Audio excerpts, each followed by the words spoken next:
When you read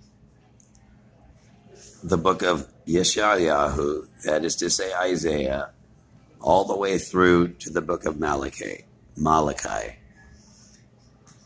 these prophetic books bring up Dawid, the eternal king of Israel, the king of Israel, to return. Not some Superman, somebody born without sin. No Jesus, no Isa, Yeshayahu, Yahusha, Jesus, whatever you want to call him. This man did not exist if he was not written in the Tanakh. That is the book of Genesis all the way to Malachi, what is falsely called the Old Testament. There is no way that man is the one spoken of. And even at the book of Revelation, I am the root and offspring of David, the bright and morning star, it reads. When you read stuff like that, those are hints. When the Pharisees challenged this fictitious man that we've always called Jesus when we believed in him, he would say something like, have you not read what David did? And then when you read about like him and his disciples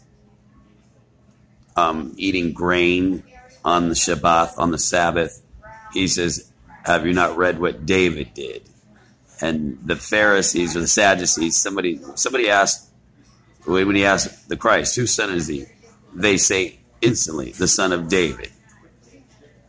David is the one to return. David is the man after Yahweh's heart. And Dawid means beloved. Okay? Dawid was the king of Israel, and he took on the sin of Israel, or anybody that sins, because he was the king. He had to judge this. So that's like saying he was wounded for our transgressions and pierced for our iniquities. And I finally learned this recently, and so now I no longer believe in the New Testament. I don't believe it exists. And I had a hard time convincing myself that I really believed in it recently anyways. You cannot die for a man's sin. There will always be a king, and David was that sovereign. He was that king. Okay?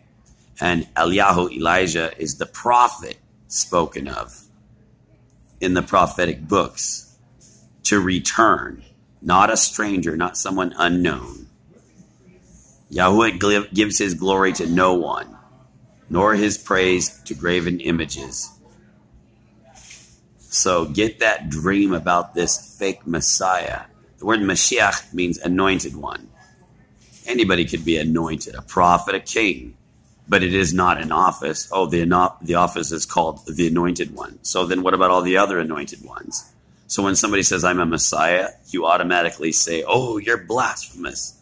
You mean an anointed one? If you've been anointed or have been smeared in anointing oil, and you say that, you declare that, does that mean you're blaspheming or exalting yourself? Think about what I'm saying here, and it makes perfect sense. Dawid is the one to come. We follow the Torah, not some revised statutes or something that replaces Torah.